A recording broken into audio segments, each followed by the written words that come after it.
Maka biarlah Tuhan yang Maha Pemurah memperpanjang tempo baginya, yakni biarlah Allah membiarkannya berada dalam kondisinya serta biarkanlah di dalam kesesatannya hingga dia bertemu dengan Tuhannya, apakah siksa yang akan menimpanya itu, ataukah kiamat yang datang kepadanya secara mendadak, maka mereka akan mengetahui, pada saat itu, siapa yang lebih kedudukannya dan lebih lemah penolong-penolongnya, sebagai imbalan terhadap kebaikan kedudukan dan kebaikan tempat pertemuan yang mereka dalihkan itu.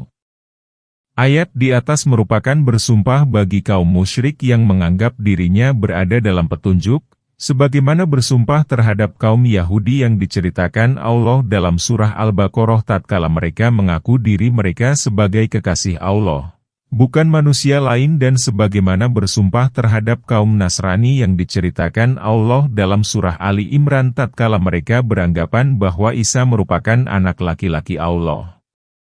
Maha suci dan maha tinggi Allah dari apa yang mereka sifatkan. Mereka semua, kaum musyrik, Yahudi, dan Nasrani, menolak bersumpah dengan Nabi karena mereka menyadari diri mereka berada dalam kebatilan sedang Muhammad berada dalam kebenaran. Jika mereka benar, niscaya mereka berani bersumpah dengan beliau. Dan Allah akan menambah petunjuk kepada mereka yang telah mendapat petunjuk. Dan amal-amal saleh yang kekal itu lebih baik pahalanya di sisi Tuhanmu dan lebih baik kesudahannya. Ayat 76. Setelah Allah Ta'ala menceritakan tentang dibiarkannya orang yang berada dalam kesesatan dalam kondisinya dan ditambahkannya kesesatannya, maka dia menceritakan pula ihwal ditambahkannya hidayah orang yang telah mendapat hidayah. Hal ini sebagaimana firman Allah Ta'ala, dan apabila diturunkan suatu surah, maka di antara mereka ada yang berkata, siapakah di antara kamu yang bertambah imannya dengan surah itu? Surat At-Taubah ayat 124. Firman Allah Ta'ala, dan amal-amal saleh yang kekal itu, telah dikemukakan penafsirannya di dalam surah Al-Kahfi ayat 46, demikian pula hadis-hadis yang berkaitan dengannya. Lebih baik pahalanya, yakni balasannya, di sisi Tuhanmu dan lebih baik kesudahannya, yakni akibat dan dampak bagi pelakunya. Maka apakah kamu telah melihat orang yang kafir kepada ayat-ayat kami dan dia mengatakan, pasti aku akan diberi harta dan anak, ayat 77. Adakah dia melihat yang gaib atau dia telah membuat perjanjian di sisi Tuhan yang Maha Pemurah? Ayat 78. Sekali-kali tidak. Kami akan menulis apa yang dia katakan dan kami benar-benar akan memperpanjang azab untuknya, ayat 79.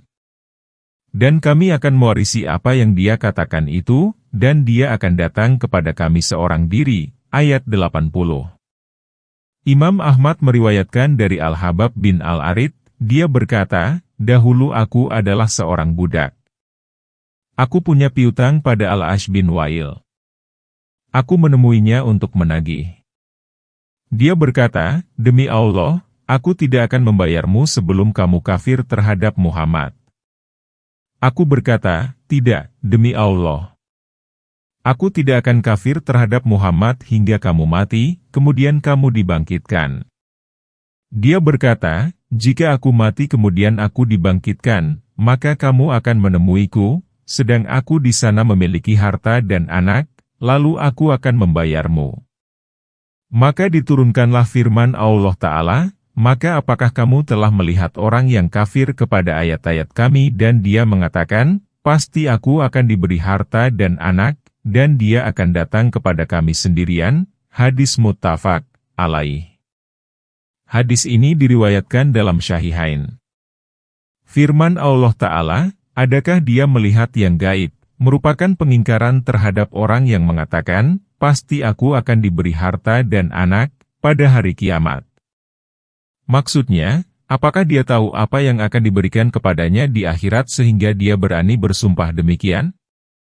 Atau dia telah membuat perjanjian di sisi Tuhan yang Maha Pemurah? Ataukah dia memiliki perjanjian di sisi Allah bahwa dia akan diberi harta dan anak di sana? Ibnu Abbas menafsirkan, apakah dia memiliki, tiada Tuhan melainkan Allah, lalu mengharapkan sesuatu dengannya? Firman Allah Ta'ala, sekali-kali tidak, merupakan bantahan terhadap pernyataan sebelumnya dan penguat bagi yang sesudahnya. Kami akan menulis apa yang dia katakan, yakni menuliskan permintaan dan penetapan atas dirinya apa yang diinginkannya serta kekafirannya kepada Allah yang Maha Agung ketika di dunia. Dan kami benar-benar akan memperpanjang azab untuknya di akhirat karena ucapannya itu dan kekafirannya kepada Allah di dunia. Dan kami akan mewarisi apa yang dia katakan itu, berupa harta dan anak. Yakni, kami akan merampas harta dan anak serta semua apa yang dimilikinya ketika di dunia. Dan dia akan datang kepada kami seorang diri, telah dia katakan baik sedikit maupun banyak. Tidak disertai oleh apa yang telah dia katakan baik sedikit maupun banyak. Dan mereka telah mengambil sembahan-sembahan selain Allah agar sembahan-sembahan itu menjadi pelindung bagi mereka, ayat 81. Sekali-kali tidak. Kelak mereka itu akan mengingkari penyembahan para pengikutnya terhadapnya, dan sembahan-sembahan itu akan menjadi musuh mereka, ayat 82. Tidakkah kamu melihat bahwa kami telah mengirim setan-setan itu kepada orang-orang kafir untuk menghasut mereka berbuat maksiat dengan sungguh-sungguh? Ayat 83. Maka janganlah kamu tergesa-gesa meminta siksa terhadap mereka, karena sesungguhnya kami hanya menghitung datangnya hari untuk mereka dengan perhitungan yang teliti, ayat 84. Allah Ta'ala menceritakan ihwal kaum musyrik bahwasanya mereka telah mengambil sembahan-sembahan selain Allah agar sembahan-sembahan itu mereka banggakan dan menjadi pelindung bagi mereka. Kemudian Allah Ta'ala menegasikan anggapan mereka itu dengan firman-Nya, sekali-kali tidak kelak, pada hari kiamat, mereka itu akan mengingkari penyembahan para pengikutnya terhadapnya, dan sembahan-sembahan itu akan menjadi musuh mereka. Yakni, kejadiannya merupakan kebalikan dari apa yang mereka duga. Tiba-tiba sembahan-sembahan itu menjadi lawan bagi mereka dan musuh yang kuat serta penentang yang justru mengalahkan dan mendustakan mereka. Hal ini sebagaimana firman Allah Ta'ala, dan siapakah yang lebih sesat daripada orang yang menyembah sembahan-sembahan selain Allah yang tiada dapat memperkenankan doanya sampai hari kiamat dan mereka lalai dari doa mereka? Dan apabila manusia dikumpulkan, niscaya sembahan-sembahan itu menjadi musuh mereka dan mengingkari pemujaan-pemujaan mereka. Surat Al-Ahqaf, ayat 5 dan 6. Firman Allah Ta'ala, tidakkah kamu melihat bahwa kami telah mengirim setan-setan itu kepada orang-orang kafir untuk menghasut mereka berbuat maksiat dengan sungguh-sungguh?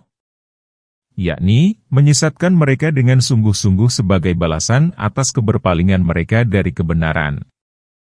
Hal itu sebagaimana firman Allah Ta'ala, barang siapa yang berpaling dari pengajaran Tuhan yang Maha Pemurah, kami adakan baginya setan. Maka setan itulah yang menjadi teman yang selalu menyertainya. Surat Az-Zuhruf, ayat 36. Firman Allah Ta'ala, maka janganlah kamu tergesa-gesa meminta siksa terhadap mereka, karena sesungguhnya kami hanya menghitung datangnya hari untuk mereka dengan perhitungan yang teliti. Yakni, janganlah kamu, hai Muhammad, meminta disegerakan turunnya siksa atas mereka. Sesungguhnya kami hanya menghitung datangnya hari untuk mereka dengan perhitungan yang teliti. Yakni, kami menangguhkan mereka semata-mata untuk beberapa saat yang terbatas, dan mereka pasti akan kembali kepada azab Allah dan siksanya. Hal ini seperti firman Allah Ta'ala, sesungguhnya kami memberi mereka tangguh agar bertambahlah dosanya. Dan seperti firman Allah Ta'ala, kami beri mereka kesenangan sebentar, kemudian kami seret mereka kepada siksa yang keras. Pada hari saat kami mengumpulkan orang-orang yang takwa kepada Tuhan yang Maha Pemurah sebagai perutusan yang terhormat, ayat 85. Dan kami akan menghalau orang-orang yang durhaka ke neraka jahanam dalam keadaan dahaga, ayat 86. Mereka tidak berhak mendapat syafaat kecuali orang yang telah mengadakan perjanjian di sisi Tuhan yang Maha Pemurah, ayat 87. Allah Ta'ala memberitahukan tentang para walinya yang bertakwa, yaitu mereka yang takut kepadanya ketika di dunia, mengikuti para rasulnya, membenarkan informasi yang mereka sampaikan, menaati apa-apa yang mereka perintahkan, dan meninggalkan apa-apa yang mereka larang, bahwa Dia akan mengumpulkan mereka pada hari kiamat sebagai utusannya. Sebagai utusan, mereka datang dalam sebuah rombongan. Mereka merupakan utusan Allah. Mereka menaiki kendaraan akhirat yang terbuat dari cahaya, datang untuk menyongsong kebaikan, negeri kemuliaan, dan keridoannya. Sedangkan, orang-orang jahat yang mendustakan dan menyalahi para rasul, mereka digiring ke neraka dengan keji, dalam keadaan dahaga. Demikianlah menurut penafsiran Ibnu Abbas, Mujahid, Al-Hasan, dan ulama lainnya. Maka pada saat itulah dikatakan kepada mereka, manakah di antara kedua golongan itu yang lebih baik tempat tinggalnya dan lebih indah tempat pertemuannya? Sehubungan dengan firman Allah, pada hari saat kami mengumpulkan orang-orang yang bertakwa kepada Tuhan yang Maha Pemurah sebagai utusan yang terhormat, Ibnu Abi Hatim meriwayatkan dari Ibnu Marzuk, dia berkata, pada saat seorang mukmin keluar dari kuburnya dalam sosok yang sangat baik dan sangat harum, maka dia disambut oleh seseorang. Orang mukmin berkata, "Siapakah kamu?" Dia menjawab, "Apakah kamu tidak mengenaliku?" Orang mukmin menjawab, "Tidak. Sesungguhnya Allah telah mengharumkan baumu dan menampankan wajahmu." Dia berkata, "Aku adalah amalmu yang saleh." Demikianlah, ketika di dunia aku merupakan amal yang baik lagi harum. Betapa lamanya aku menunggangimu ketika di dunia. Sekarang, kemarilah menunggangi diriku. Kemudian orang mukmin pun menungganginya. Itulah maksud firman Allah Ta'ala, pada hari saat kami mengumpulkan orang-orang yang bertakwa menuju Tuhan yang Maha Pemurah sebagai perutusan. Abdullah bin Ahmad bin Hambal meriwayatkan dalam musnad karya ayahnya, dari An-Nu'man ibnu Said, dia berkata, kami tengah duduk bersama Ali lalu dia membaca ayat, pada hari saat kami mengumpulkan orang-orang yang bertakwa menuju Tuhan yang Maha Pemurah sebagai perutusan. Ali berkata, tidak, demi Allah. Bukanlah sambil berjalan mereka dikumpulkan. Perutusan itu tidak dikumpulkan sambil berjalan kaki, namun dengan menunggangi unta yang belum pernah dikenal makhluk dan berpelanakan emas. Mereka menungganginya hingga tiba di depan pintu surga. Riwayat ini pun dikemukakan oleh Ibnu Abi Hatim dan Ibnu Jarir yang berasal dari hadis Abdurrahman bin Ishaq al-Madani dengan tambahan, pelananya terbuat dari emas, kendalinya dari zabarjud, demikian pula perlengkapan lainnya. Firman Allah Ta'ala, dan kami menghalau orang-orang yang jahat menuju jahanam dalam keadaan haus. Mereka tidak berhak mendapat syafaat. Yakni, mereka tidak mempunyai orang yang dapat memberi syafaat, sebagaimana kaum mukmin yang dapat saling memberi syafaat. Hal itu sebagaimana firman Allah, maka kami tidak memiliki pemberi syafaat seorang pun dan tidak pula mempunyai teman yang akrab. Surat Asy-Syu'ara, ayat 100 dan 101. Firman Allah Ta'ala, kecuali orang yang telah mengadakan perjanjian di sisi Tuhan yang Maha Pemurah. Perjanjian ini berupa kesaksian bahwa tiada Tuhan melainkan Allah, penyerahan upaya dan kekuatan hanya kepada Allah, dan tidak berharap kecuali kepada Allah Azza wa Jalla, Allah yang Maha Mulia dan Maha Besar. Ibnu Abi Hatim meriwayatkan dari Al-Aswad bin Yazid, dia berkata, Abdullah bin Mas'ud membaca ayat ini, kecuali orang yang telah mengadakan perjanjian di sisi Tuhan yang Maha Pemurah, kemudian dia berkata, mereka telah membuat perjanjian di sisi Allah, karena pada hari kiamat Allah berfirman, barang siapa yang memiliki perjanjian di sisi Allah, maka bangunlah. Orang-orang berkata, hai Ibnu Mas'ud, ajarkanlah perjanjian itu kepada kami. Dia berkata, bacalah, ya Allah, pencipta langit dan bumi, yang mengetahui perkara gaib dan nyata. Sesungguhnya aku berjanji kepadamu di dalam kehidupan dunia ini bahwa sesungguhnya jika engkau menyerahkan diriku kepada amalku yang mendekatkan aku kepada keburukan dan menjauhkanku dari kebaikan, dan aku hanya percaya kepada rahmatmu, maka tetapkanlah untukku sebuah perjanjian di sisimu yang akan engkau penuhi pada hari kiamat. Sesungguhnya engkau tidak pernah menyalahi janji. Kemudian Ibnu Mas'ud menambah ungkapan itu dengan, karena takut, berlindung, memohon ampun, takut, dan senang kepadamu. Dan mereka berkata, Tuhan yang Maha Pemurah mempunyai anak. 88. Sesungguhnya kamu telah mendatangkan suatu perkara yang sangat mungkar. Ayat 89. Hampir-hampir langit pecah karena ucapan itu, bumi terbelah, dan gunung-gunung runtuh. Ayat 90. Karena mereka mendakwakan Allah yang Maha Pemurah mempunyai anak, ayat 91. Dan tidak layak bagi Tuhan yang Maha Pemurah mempunyai anak, ayat 92. Tidak ada seorang pun di langit dan di bumi kecuali akan datang kepada Tuhan yang Maha Pemurah sebagai seorang hamba, ayat 93. Sesungguhnya Allah telah menentukan jumlah mereka dan menghitung mereka dengan hitungan yang teliti, ayat 94. Dan tiap-tiap mereka akan datang kepada Allah pada hari kiamat dengan sendiri-sendiri, ayat 95. Setelah Allah Ta'ala menegaskan kehambaan Isa di dalam surah ini dan menceritakan bahwa dia diciptakan melalui Maryam tanpa ayah, maka mulailah dia mengingkari orang yang mengatakan bahwa dia punya anak. Maha tinggi dan maha suci serta maha bersih Allah dari yang demikian. Maka Allah yang maha tinggi dan maha agung berfirman, dan mereka berkata, Tuhan yang Maha Pemurah mempunyai anak. Sesungguhnya kamu telah mendatangkan, melalui ucapanmu itu, suatu perkara yang sangat mungkar, dan sangat besar. Firman Allah Ta'ala, hampir-hampir langit pecah karena ucapan itu, bumi terbelah, dan gunung-gunung runtuh, karena mereka mendakwakan Allah yang Maha Pemurah mempunyai anak. Yakni, kejadian itu nyaris terjadi tatkala makhluk-makhluk tersebut mendengar ucapan yang dilontarkan oleh manusia yang amat jahat demi mengagungkan dan memuliakan Tuhan, karena langit, bumi, dan gunung-gunung itu diciptakan dan didasarkan atas ketauhidan kepadanya, bahwa tidak ada Tuhan melainkan Dia, dan bahwa Dia tidak memiliki sekutu dan tandingan, tidak memiliki anak, tidak memiliki teman perempuan, istri, dan tidak ada yang setara dengan Dia. Dia adalah Zat yang Esa, tempat segala perkara bergantung, Zat yang tidak mempunyai anak dan tidak diperanakan, dan tidak ada satu perkara pun yang setara dengan Dia. Ibnu Jarir meriwayatkan dari Ibnu Abbas, dia berkata, sesungguhnya kemusyrikan itu sangat mengagetkan langit, bumi, gunung-gunung, dan seluruh makhluk kecuali jin dan manusia.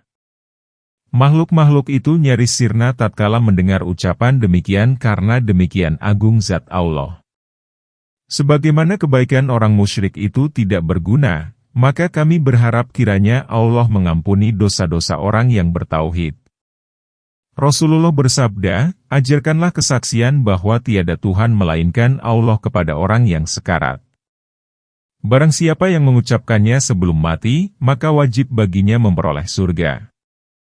Para sahabat berkata, ya Rasulullah, bagaimana dengan orang yang mengucapkannya ketika sehat afiat? Beliau bersabda, maka pemerolehan surga itu lebih pasti, dan lebih pasti lagi.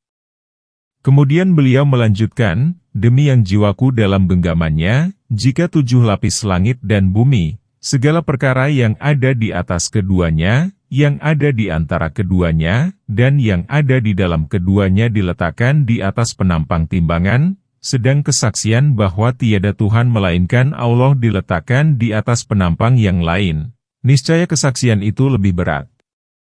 Hadis ini diriwayatkan pula oleh Ibnu Jarir dan dikuatkan oleh hadis lain. Wallahu alam. Ad-Dahhak berkata, hampir-hampir langit pecah karenanya, yakni terbelah dua karena mengagungkan Allah Azza wa Jalla, Allah yang maha mulia dan maha besar. Abdurrahman bin Zaid bin Aslam berkata, dan bumi terbelah, karena marah demi Allah Azza wa Jalla, Allah yang Maha Mulia dan Maha Besar. Ibnu Abbas menafsirkan, dan gunung-gunung runtuh, yakni hancur. Said bin Jubair mengartikan hada sebagai hancur berkeping-keping secara simultan. Imam Ahmad meriwayatkan dari Abu Musa bahwa Rasulullah bersabda, tidak ada seorang pun yang lebih tahan terhadap perkataan yang didengarnya daripada Allah. Dia disekutukan dan dituduhkan beranak sedangkan Allah yang menyehatkan mereka, menghindarkan bencana dari mereka, dan memberi mereka rezeki. Hadis Ahmad. Firman Allah Ta'ala, dan tidak layak bagi Tuhan yang Maha Pemurah mempunyai anak, yakni anak itu tidak pantas dan layak bagi kebesaran dan keagungannya, karena tidak ada makhluk yang setara dengan Dia, semua makhluk merupakan hamba-Nya. Karena itu, Dia berfirman, tidak ada seorang pun di langit dan di bumi kecuali akan datang kepada Tuhan yang Maha Pemurah sebagai seorang hamba. Sesungguhnya Allah telah menentukan jumlah mereka dan menghitung mereka dengan hitungan yang teliti. Maksudnya, Dia mengetahui jumlah mereka semenjak mereka diciptakan hingga hari kiamat. Dan tiap-tiap mereka akan datang kepada Allah pada hari kiamat dengan sendiri-sendiri, yakni tidak ada yang menolong dan membantunya kecuali Allah yang Esa, tiada sekutu baginya. Kemudian Dia menetapkan keputusan kepada makhluknya sesuai dengan kehendaknya. Dia Maha Adil, Zat yang tidak menzalimi seorang pun meski seberat darah. Sesungguhnya orang-orang yang beriman dan beramal saleh, kelak Allah yang Maha Pemurah akan menanamkan dalam hati mereka rasa kasih sayang. Ayat 96. Maka sesungguhnya telah kami mudahkan Al-Quran itu dengan bahasamu agar kamu dapat memberi kabar gembira dengan Al-Quran itu kepada orang-orang yang bertakwa, dan agar kamu memberi peringatan dengannya kepada kaum yang membangkang. Ayat 97. Dan berapa banyak telah kami binasakan umat sebelum mereka. Adakah kamu melihat seorang pun dari mereka atau dengan suara mereka yang samar-samar? Ayat 98. Allah Ta'ala memberitahukan bahwa Dia akan menanamkan rasa cinta dan kasih sayang di dalam kalbu hamba-hambanya yang beriman dan beramal saleh, yaitu amal yang diridui Allah Azza wa Jalla, Allah yang Maha Mulia dan Maha Besar, karena sejalan dengan syariat Muhammad. Penanaman ini pasti terjadi dan tidak dapat dielakkan. Sehubungan dengan hal itu, terdapat hadis sahih yang banyak dari Rasulullah. Hadis ini juga diriwayatkan oleh Muslim dari hadis Suhail. Selain itu, diriwayatkan pula oleh Ahmad dan Bukhari dari hadis Ibnu Juraij, dari Musa bin Urbah, dari Nafi, yang menjadi budak Ibnu Umar, dari Abu Hurairah, dari Nabi. Itulah yang dimaksud dengan firman Allah, sesungguhnya orang-orang yang beriman dan beramal soleh, kelak Allah yang Maha Pemurah akan menanamkan dalam hati mereka rasa kasih sayang. Hadis ini juga diriwayatkan oleh Muslim dan Tirmidzi. Tirmidzi mengatakan bahwa hadis ini hasan lagi sahih. Ibnu Abi Hatim meriwayatkan dari Al-Hasan Al-Basri rahimahullah, dia berkata, seseorang berkata, demi Allah, aku akan melakukan suatu ibadah yang akan membuatku diingat orang. Maka tidaklah waktu sholat tiba melainkan dia telah tampak sedang sholat. Dia menjadi orang yang pertama kali masuk masjid dan yang terakhir keluar. Orang itu kelihatan tidak sombong. Dia melakukan hal tersebut selama 7 bulan. Setiap kali dia bertemu dengan orang-orang, maka mereka berkata, lihatlah orang yang ria ini. Kemudian orang itu berintrospeksi, lalu berkata, aku bertekad bahwa tidaklah aku ingat kepada Allah melainkan teringat pula kepada keburukanku. Sungguh aku akan mempersembahkan semua amalku bagi Allah Azza wa Jalla, Allah yang Maha Mulia dan Maha Besar. Orang itu tidak menambah amal yang dahulu dilakukan sebelum dia mengubah niatnya. Suatu kali, dia bertemu dengan orang-orang, lalu mereka berkata, sekarang, semoga Allah merahmati si Fulan. Kemudian Al-Hasan membaca ayat, sesungguhnya orang-orang yang beriman dan mengerjakan amal-amal saleh, Kelak Allah yang Maha Pemurah akan menanamkan dalam hati mereka rasa kasih sayang. Firman Allah Ta'ala, maka sesungguhnya telah kami mudahkan Al-Quran itu dengan bahasamu, Nabi Muhammad, yaitu bahasa Arab yang jelas, ragam resmi, dan sempurna, agar kamu dapat memberi kabar gembira dengan Al-Quran itu kepada orang-orang yang bertakwa, yaitu orang-orang yang memenuhi seruan Allah dan membenarkan Rasul-Nya. Dan agar kamu memberi peringatan dengannya kepada kaum yang membangkang, menyimpang dari kebenaran, cenderung kepada kebatilan, dan tidak beristiqamah karena tuli dan durhaka. Firman Allah Ta'ala, dan berapa banyak telah kami binasakan umat sebelum mereka, yaitu umat-umat yang kafir kepada ayat-ayat Allah dan mendustakan para Rasul-Nya. Adakah kamu melihat seorang pun dari mereka atau dengan suara mereka yang samar-samar? Apakah kamu melihat seseorang di antara mereka atau mendengar berita tentang mereka yang selamat? Demikianlah ringkasan tafsir surah Maryam. Kepunyaan Allah lah segala puja dan karunia. Surat ke-20, Toha.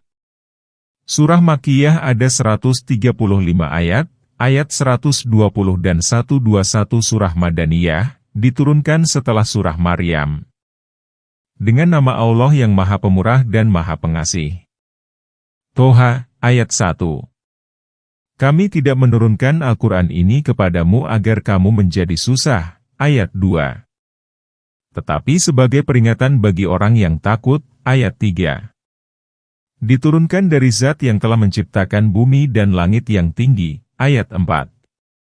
Yaitu Tuhan yang Maha Pemurah, yang bersemayam di atas, Arasy, ayat 5.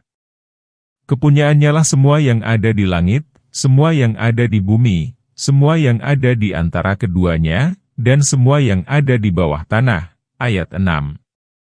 Dan jika kamu mengeraskan ucapanmu, maka sesungguhnya Dia mengetahui rahasia dan lebih yang tersembunyi. Ayat 7. Dialah Allah, tidak ada Tuhan melainkan Dia. Dia mempunyai Al-Asmaul Husna, nama-nama yang baik. Ayat 8.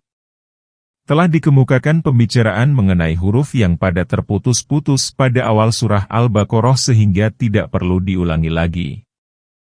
Kami tidak menurunkan Al-Quran ini kepadamu agar kamu menjadi susah. Qatadah menafsirkan, demi Allah, tidaklah Dia menjadikan Al-Quran sebagai kesulitan, namun Dia telah menjadikannya sebagai rahmat, cahaya, dan petunjuk menuju surga. Tetapi sebagai peringatan bagi orang yang takut, yakni sesungguhnya Allah telah menurunkan kitab-Nya dan mengutus Rasul-Nya sebagai rahmat. Dengan rahmat itulah Dia mengasihi hamba-hambanya agar orang-orang yang mau mengambil pelajaran menjadi ingat dan mengambil manfaat dari apa yang didengarnya dari kitab Allah. Al-Quran merupakan peringatan yang diturunkan Allah yang mengandung apa yang dihalalkan dan diharamkannya. Firman Allah Ta'ala, diturunkan dari Zat yang telah menciptakan bumi terputus-putus dan langit yang tinggi. Al-Quran yang disampaikan kepadamu, hai Muhammad, adalah diturunkan dari Tuhanmu, Tuhan segala perkara, pemilik segala perkara, yang maha kuasa atas segala sesuatu, yang telah menciptakan bumi dalam keadaan rendah dan tebal, dan yang telah menciptakan langit yang tinggi dalam keadaan tinggi dan lembut. Firman Allah Ta'ala, yaitu Tuhan yang Maha Pemurah, yang bersemayam di atas Arsy. Penafsiran ayat semacam ini telah dikemukakan dalam surat Al-Ra'af ayat 54, sehingga tidak perlu diulang lagi. Pandangan yang perlu diikuti dalam memahami ayat ini ialah pandangan ulama salaf yang sejalan dengan kitab dan sunnah, tanpa mempertanyakan keadaannya dalam bersemayam, tanpa mengubah, tanpa menyerupakan, tanpa mengingkari, dan tanpa membandingkan. Firman Allah Ta'ala, kepunyaannya lah perkara yang ada di langit, perkara yang ada di bumi, perkara yang ada di antara keduanya, dan perkara yang ada di bawah tanah. Semua perkara adalah milik-Nya, berada dalam genggamannya, berada di bawah pengelolaan, iradat, berkehendak, dan hikmah-Nya. Dialah pencipta semua itu, pemilik, dan Tuhannya. Tidak ada Tuhan kecuali Dia dan tidak ada Rabb selain Dia. Firman Allah Ta'ala, dan jika kamu mengeraskan ucapanmu, maka sesungguhnya Dia mengetahui rahasia dan lebih tersembunyi. Yang menurunkan Al-Quran ini ialah Zat yang telah menciptakan bumi dan langit yang tinggi, Zat yang mengetahui rahasia dan perkara yang sangat samar. Hal ini sebagaimana firman Allah Ta'ala, katakanlah, Ia diturunkan oleh Zat yang mengetahui rahasia di langit dan di bumi. Sesungguhnya Dia Maha Pengampun dan Maha Pengasih. Surat Al-Furqan ayat 6. Ali bin Abi Thalhah meriwayatkan dari Ibnu Abbas bahwa yang dimaksud asar ialah apa yang dirahasiakan anak Adam di dalam dirinya. Sedangkan yang dimaksud dengan afa ialah perkara yang disembunyikan oleh anak Adam dari orang lain sebelum dia memberitahukannya. Allah mengetahui semua itu. Firman Allah Ta'ala, Dialah Allah, tidak ada Tuhan melainkan Dia. Dia mempunyai Asmaul Husna. Yakni, Zat yang telah menurunkan Al-Quran kepadamu itu ialah Allah yang tidak ada Tuhan kecuali Dia yang memiliki nama-nama yang baik dan sifat-sifat yang tinggi. Telah dikemukakan penjelasan hadis-hadis yang berkenaan dengan Asmaul Husna, yaitu pada akhir surah Al-A'raf. Kepunyaan Allah lah segala puja dan karunia. Apakah telah sampai kepadamu kisah Musa? Ayat 9. Ketika dia melihat api, lalu berkatalah dia kepada keluarganya, tunggulah kamu. Sesungguhnya aku melihat api. Mudah-mudahan aku dapat membawa sedikit darinya kepadamu, atau aku akan mendapat petunjuk di tempat api itu. Ayat 10. Setelah itu, mulailah Allah yang Maha Suci lagi Maha Tinggi menceritakan kisah Musa, cara dia menerima wahyu, dan berdialog langsung dengan Allah. Hal itu terjadi setelah Musa menyelesaikan perjanjian menggembalakan domba dengan mertuanya. Musa berjalan pada malam hari bersama keluarganya menuju negeri Mesir. Dia tersesat pada malam yang gelap pada musim dingin. Musa mulai membuat api dengan batu yang dibawanya sebagaimana yang biasa dilakukan orang. Namun usahanya itu sia-sia. Batu itu tidak memercikkan api sedikit pun. Tatkala dia dalam keadaan demikian, tiba-tiba dia melihat api dari sisi Gunung Tur. Dia menghibur keluarganya, sesungguhnya aku melihat api. Mudah-mudahan aku dapat membawa sedikit darinya kepadamu, yakni dapat membawa obor untuk penerangan bagi dirinya dan keluarganya, atau aku akan mendapat petunjuk di tempat api itu, yakni aku menemukan orang yang dapat menunjukkan jalan kepadaku. Penggalan ini menunjukkan bahwa Musa tidak mengetahui jalan. Tatkala dia melihat api, dia berkata, jika aku tidak menjumpai seseorang yang dapat menunjukkan jalan kepadaku, maka aku akan membawakan api untukmu sebagai penerangan. Maka ketika dia datang ke tempat api itu, dia dipanggil, Hai Musa, ayat 11, sesungguhnya aku inilah Tuhanmu, maka tanggalkanlah kedua terompahmu. Sesungguhnya kamu berada di lembah yang suci, Hua, ayat 12. Dan aku telah memilihmu. Maka dengarkanlah apa yang akan diwahyukan, ayat 13. Sesungguhnya aku adalah Allah, tidak ada Tuhan selain aku, maka sembahlah aku dan dirikanlah solat untuk mengingatku, ayat 14. Sesungguhnya hari kiamat itu akan datang.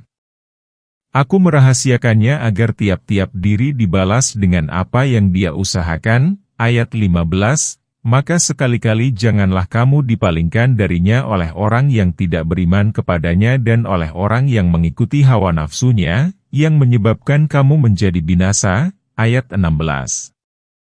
Allah Ta'ala berfirman, maka ketika dia datang ke tempat api itu, dan dia mendekatinya, dia dipanggil, dari arah Allah, Hai Musa.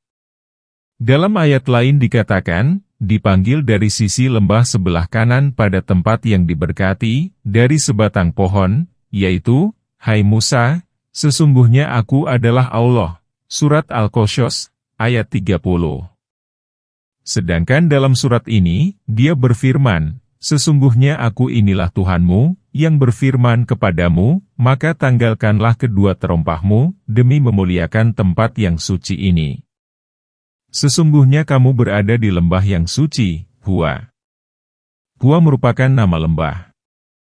Firman Allah Ta'ala, dan aku telah memilihmu, adalah seperti firman Allah Ta'ala, sesungguhnya aku telah memilihmu atas manusia lain, yang hidup pada zamannya. Maka dengarkanlah apa yang akan diwahyukan kepadamu, sesungguhnya aku adalah Allah, tidak ada Tuhan selain aku. Inilah kewajiban yang ditetapkan atas orang mukallaf dewasa, yaitu hendaknya mereka mengetahui bahwa tidak ada Tuhan kecuali Allah yang Maha Esa, tidak ada sekutu baginya. Firman Allah Ta'ala, maka sembahlah aku, yakni laksanakanlah penyembahan kepadaku semata, tanpa sekutu. Dan dirikanlah solat untuk mengingatku. Maksudnya, solatlah tatkala kamu mengingatku. Penafsiran ini dikuatkan oleh hadis yang terdapat dalam Syahihain dari Anas bahwa Rasulullah bersabda, barang siapa yang meninggalkan solat karena tertidur atau lupa, maka kafaratnya ialah dengan melakukan solat tatkala dia ingat. Tidak ada kafarat baginya kecuali itu, hadis Bukhari Muslim. Firman Allah Ta'ala, sesungguhnya hari kiamat itu akan datang, yakni pasti terjadi dan menjadi suatu keharusan. Firman Allah Ta'ala, aku merahasiakannya dari pengetahuan makhluk. Aku tidak memberitahukan waktu terjadinya kepada seorang pun. Aku nyaris merahasiakannya kepada diriku sendiri. Hikmah dalam merahasiakannya ialah, agar setiap diri dibalas dengan apa yang dia usahakan, yakni agar aku membalas setiap orang sesuai dengan amalnya. Firman Allah Ta'ala, maka sekali-kali janganlah kamu dipalingkan darinya oleh orang yang tidak beriman kepadanya. Orang yang disapa oleh ayat ini ialah individu-individu mukallaf dewasa. Maksudnya, janganlah kamu mengikuti perilaku orang yang mendustakan kiamat, yang selalu mengurusi dunianya, yang mendurhakai Tuhannya, dan yang memperturutkan hawa nafsunya. Jika individu-individu mukallaf berbuat demikian, maka binasalah mereka. Apa itu yang ada di tangan kananmu, hai Musa? Ayat 17. Musa berkata, ini adalah tongkatku, aku bertelekan padanya, dan aku pukul dedaunan dengannya untuk kambingku, dan bagiku ada lagi keperluan lain terhadapnya. Ayat 18. Allah berfirman, lemparkanlah tongkat itu, hai Musa. Ayat 19. Lalu dilemparkannyalah tongkat itu. Maka tiba-tiba menjadi seekor ular yang merayap dengan cepat. Ayat 20. Allah berfirman, tangkaplah ia dan jangan takut. Kami akan mengembalikannya kepada keadaan semula, menjadi tongkat kembali. Ayat 21. Kelompok ayat ini merupakan dalil dari Allah Ta'ala bagi Musa, mukjizat yang besar, kejadian yang luar biasa, cemerlang, dan menunjukkan bahwa tidak ada seorang pun yang dapat menampilkan hal semacam itu kecuali Allah Azza wa Jalla, Allah yang maha mulia dan maha besar, dan bahwasanya hal semacam itu hanya terjadi pada seorang nabi yang diutus. Firman Allah Ta'ala, apa itu yang ada di tangan kananmu, hai Musa? Pertanyaan ini untuk mencairkan suasana juga sebagai pertanyaan retoris. Musa berkata, ini adalah tongkatku, aku bertelekan padanya, ketika berjalan, dan aku pukul dedaunan dengannya untuk kambingku, dengan halus agar daunnya berjatuhan untuk dimakan oleh kambing-kambingku. Firman Allah Ta'ala, dan bagiku ada lagi keperluan lain terhadapnya, maksudnya kepentingan, manfaat, dan berbagai kebutuhan selain itu. Sebagian ulama menyebutkan kebutuhan-kebutuhan yang tidak diutarakan oleh ayat. Namun kebutuhan itu hanyalah cerita Israiliyat yang mengatakan bahwa tongkat itu memiliki keajaiban bagi kepentingan Musa. Jika tongkat itu ajaib, niscaya Musa tidak akan ketakutan terhadapnya tatkala ia berubah menjadi ular yang meliuk-liuk. Firman Allah Ta'ala, Allah berfirman, lemparkanlah tongkat itu, hai Musa. Lalu dilemparkannyalah tongkat itu. Maka tiba-tiba tongkat itu menjadi seekor ular yang merayap dengan cepat. yakni menjadi ular besar yang bergerak cepat seperti ular jan, yaitu ular yang paling gesit namun kecil. Adapun ular Musa ini sangat besar dan sangat cepat sehingga Musa sangat ketakutan dan melarikan diri. Lalu Allah berfirman, "Peganglah dan jangan takut. Kami akan mengembalikannya kepada keadaan semula." Musa berupaya untuk memegangnya dengan ujung bajunya. Malaikat berkata kepadanya, "Hai Musa, apa gunanya ujung baju jika Allah mengizinkanmu untuk menaklukkan perkara yang kamu takuti?"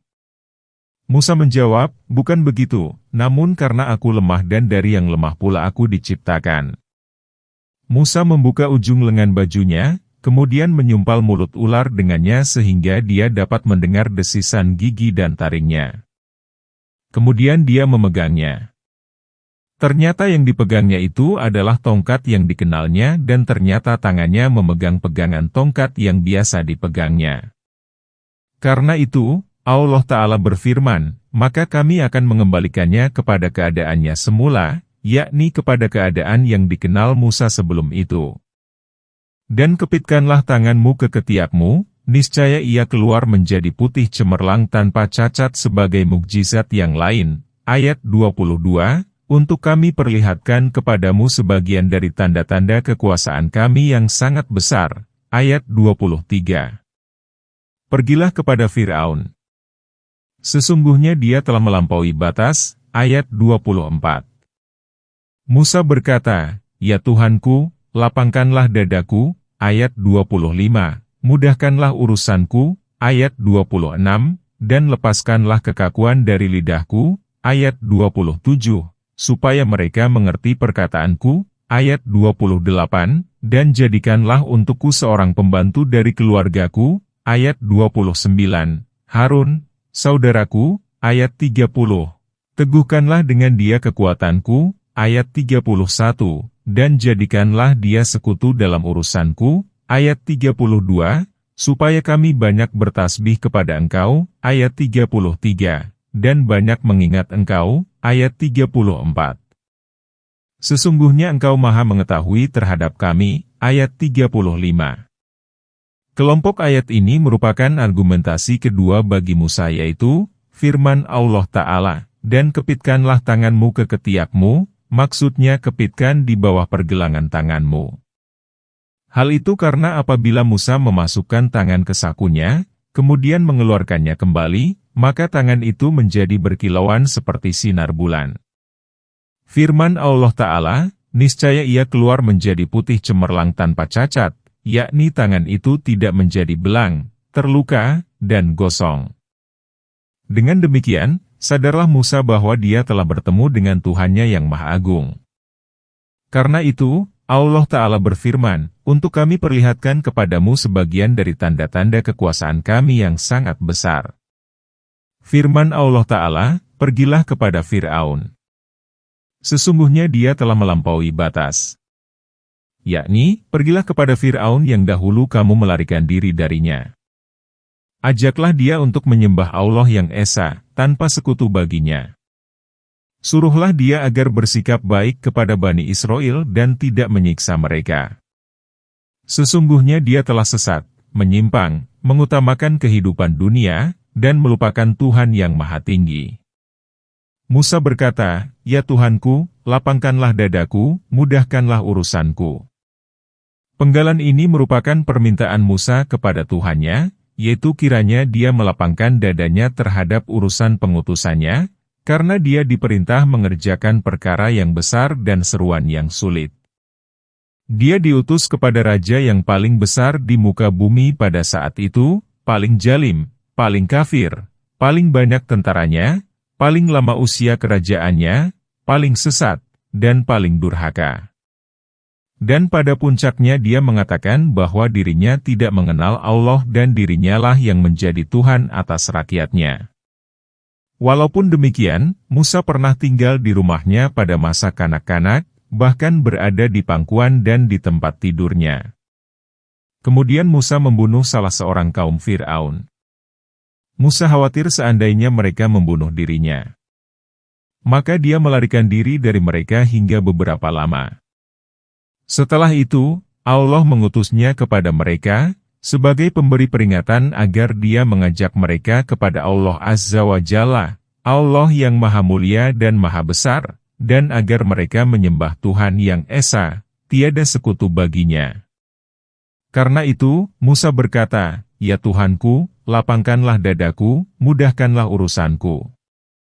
Yakni, jika engkau tidak menolong, membantu, mendukung, dan memenangkanku, niscaya aku tidak memiliki kekuatan untuk melakukan hal itu.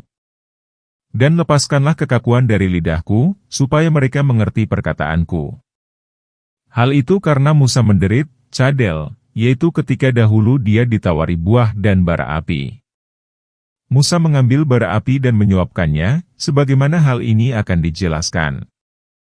Musa tidak meminta penghilangan kekeluhan lidah secara total, namun sekadar untuk menghilangkan kegagapan sehingga apa yang disampaikannya dapat dipahami oleh mereka.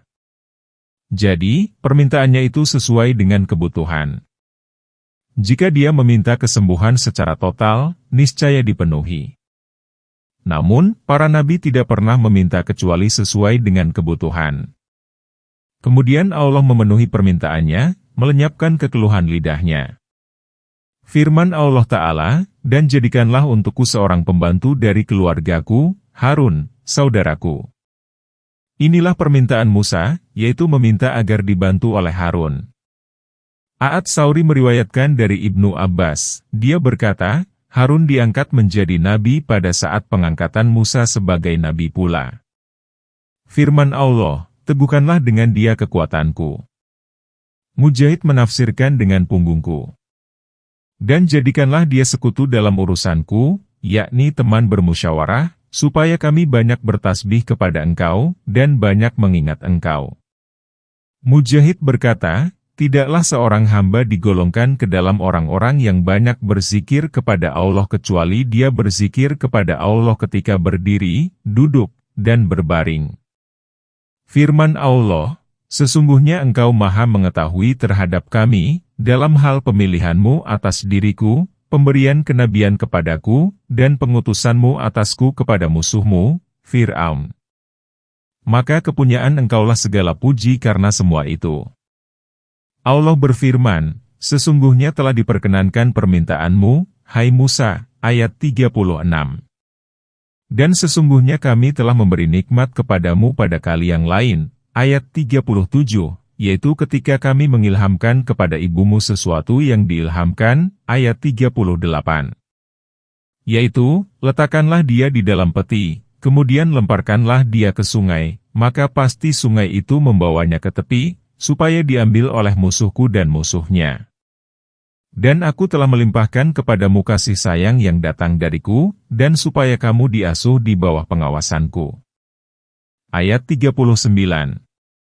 Ketika saudaramu yang perempuan berjalan, lalu dia berkata, "Bolehkah saya menunjukkan kepadamu orang yang akan memeliharanya?" Maka kami mengembalikanmu kepada ibumu agar senang hatinya dan tidak berduka cita. Dan kamu pernah membunuh seorang manusia, lalu kami selamatkan kamu dari kesusahan dan kami telah mencobamu dengan beberapa cobaan, ayat 40. Firman Allah Ta'ala, "Sesungguhnya telah diperkenankan permintaanmu, hai Musa." Inilah pemenuhan dari Allah bagi Rasul-Nya yaitu Musa, berupa pelenyapan kekeluhan lidah, pengangkatan saudaranya, Harun, sebagai pendamping yang membantunya dan sebagai nabi yang diutus bersamanya. Kemudian Allah mulai menceritakan nikmat-nikmat terdahulu yang dianugerahkan kepada Musa, nikmat yang berkenaan dengan urusan ibunya tatkala dia menyusui Musa, mengkhawatirkan Musa dibunuh oleh Fir'aun dan para pengikutnya, karena Musa dilahirkan pada waktu terjadi pembantaian terhadap anak laki-laki. Kemudian sang ibu membuat peti, lalu meletakkan Musa di dalamnya padahal ketika itu dia masih menyusui. Musa dihanyutkan ke sungai Nil. Peti itu diikat dengan tali yang dihubungkan ke rumah. Suatu ketika, peti itu lepas dari talinya sehingga sungai Nil membawanya hanyut. Maka bersedih dan bingunglah ibu Musa. Hal ini diceritakan Allah dalam firman-Nya, dan menjadi hampalah hati ibu Musa. Sesungguhnya hampir saja dia menceritakan rahasia tentang Musa, seandainya tidak kami teguhkan hatinya. Surat Al-Qasas, ayat 10. Kemudian sungai Nil membawanya hanyut sampai ke rumah Fir'aun. Maka dipungutlah dia oleh keluarga Fir'aun yang akibatnya dia menjadi musuh dan kesedihan bagi mereka. Maksudnya, menjadi keputusan yang ditetapkan dari sisi Allah, yaitu adanya instruksi untuk membunuh anak-anak Bani Israel karena mengkhawatirkan keberadaan Musa, namun Allah sendiri, dan kepunyaan Dialah kekuasaan yang besar dan sempurna, menetapkan bahwa Musa hanya boleh dipelihara oleh Fir'aun sendiri, memakan makanannya, meminum minumannya, disertai cinta Fir'aun dan istrinya terhadap Musa. Karena itu, Allah Ta'ala berfirman, supaya diambil oleh musuhku dan musuhnya.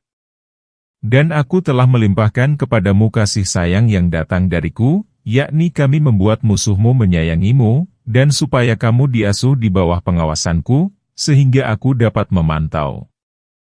Aku menempatkanmu di rumah raja. Kamu dapat beroleh kenikmatan dan kesejahteraan yang melimpah. Makananmu pun adalah makanan raja. Itulah tindakanku.